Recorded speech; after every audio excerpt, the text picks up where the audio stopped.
Light کے سامنے پھونکے والا بھی بات ہے، کیونکہ انا نحن نزلنا الذکر و انا لہ لحافظون، کہ اللہ تبارک تعالیٰ کا فرمان ہے کہ ہم نے قرآن کو نازل کیا اور ہم خود اس کے محافظ ہیں۔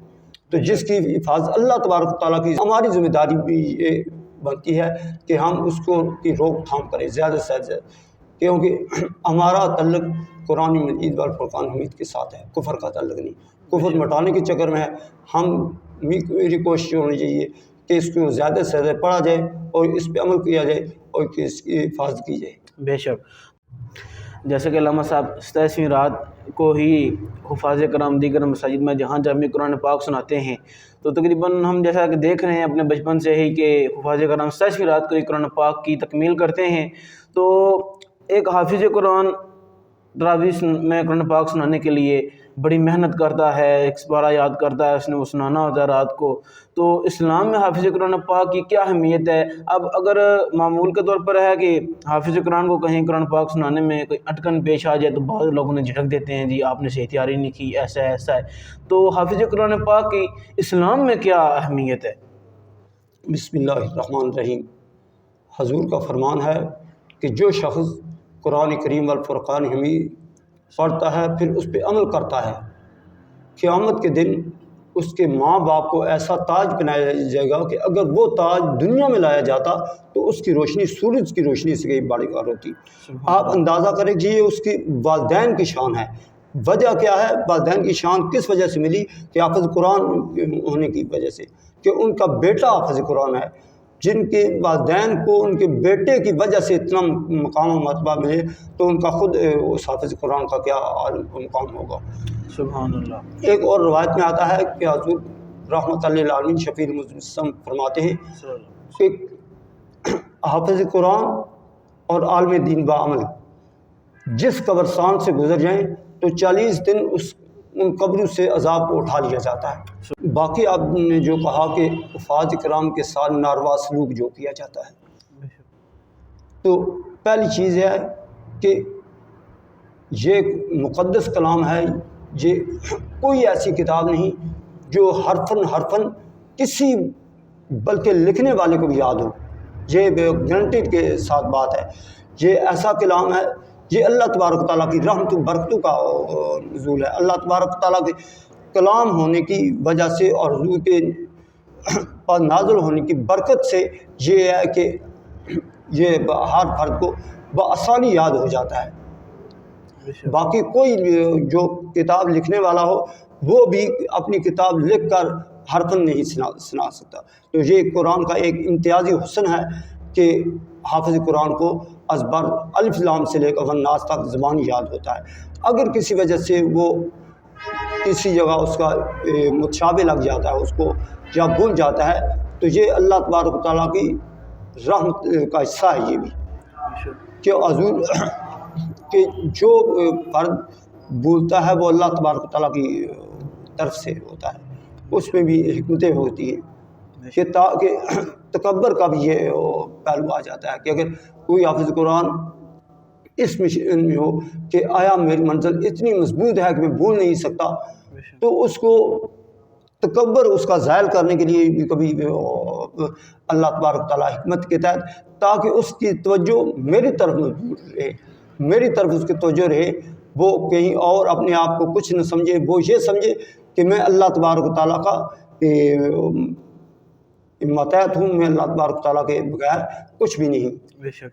تو علامہ صاحب جیسا کہ قرآن پاک میں بھی امام الانبیاء صلی اللہ علیہ وسلم کی ختم نبوت کا باقاعدہ اعلان ہوا ہے، اس کی تصدیق ہوئی ہے، تو اس پر جو پاکستان میں ہمارے علماء اور مشائخ کرام نے ختم نبوت پر حضور کی ناموس رسالت پر جو پہرا دیا ہے، اگر ان میں سے کسی کے ساتھ آپ کی اگر ملاقات ہوئی ہو، آپ نے زیارت کی ہو، تو اس حوالے سے پہلے ختم نبوت والے اس میں ایک حدیث بیان کروں گا جو تقریباً بیان ہوتی رہتی ہے کہ لا نبی بعدی ولا امتی بعدکم، میرے بعد کوئی نبی نہیں اور آپ کے بعد کوئی امت نہیں۔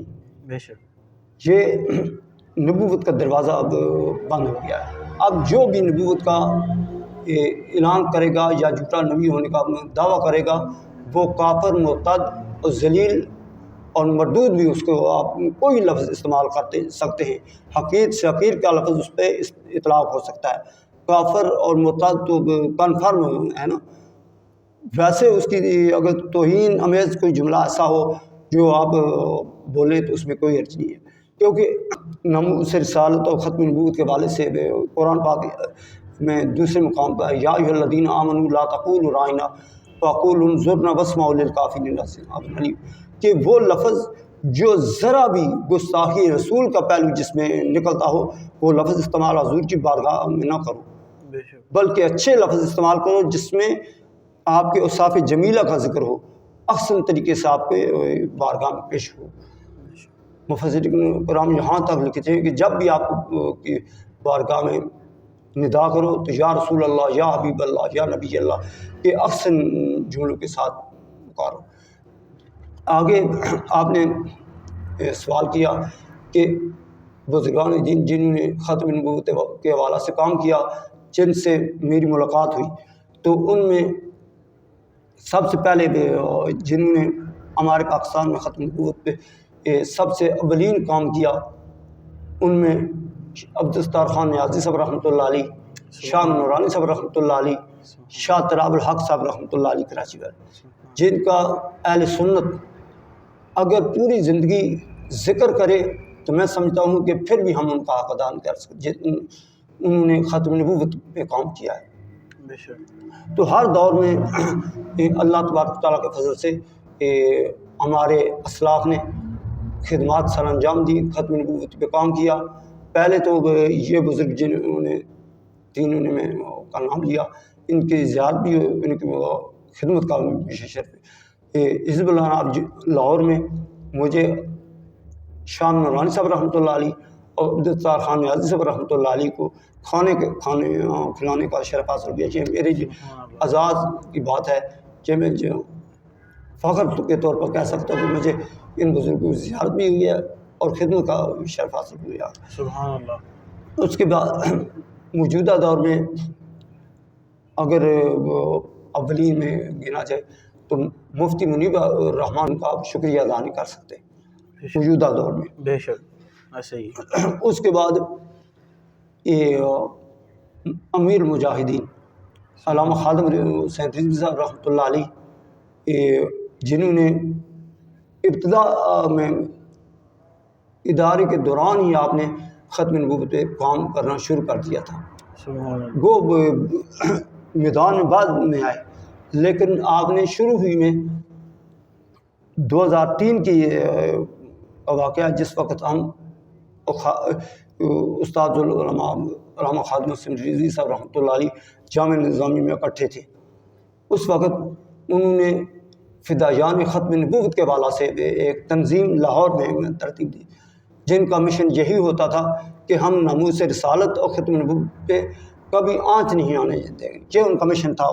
دوران تدریس جس وقت وہ شیخ الحدیث نہیں تھے بلکہ صرف کے استاد تھے، ان کو بابا صرف کے نام سے مشہور تھے کہ اگر صرف کا کوئی قابل استاد ہے تو وہ خادم رضوی صاحب رحمۃ اللہ علیہ ہے. سبحان اللہ. اس وقت بھی آپ ختم نبوت پہ کام کرتے تھے. سبحان اللہ. اس کے بعد موجودہ دور میں چند دن قبل پیشوائے سنت پیر محمد افضل قادری صاحب رحمۃ اللہ علیہ کا وصال ہوا. انہوں نے بھی پوری زندگی ناموس رسالت اور ختم نبوت کا کام کیا. ان سب بزرگوں سے مجھے خدمت کرنے کا شرف حاصل ہوا. یہ میری جی اعزاز کی بات ہے. سبحان اللہ. تو جیسا کہ ناظرین کرام آپ نے حضرت علامہ حافظ عبدالقدیر نشائی صاحب سے شب قدر کی جو فضیلت ہے، لیلۃ القدر کی رات کی جو اہمیت اور فضیلت ہے، اور قرآن پاک کی جو اہمیت اور فضیلت ہے، اور قرآن پاک کی اہمیت اور فضیلت کی روشنی میں جو حافظ قرآن کی اہمیت ہے اسلام میں، آپ نے وہ سماعت فرمائی ہے. اگر آپ کو آج کی ہماری یہ ویڈیو اچھی لگی ہو تو ہماری ویڈیو کو لائک، شیئر، کمنٹ لازمی کیجیے گا، اور ہمارے یوٹیوب چینل سیف الاسلام کو لازمی سبسکرائب کریں. اپنے میزبان محمد طیب کبیر کو دیں اجازت. والسلام.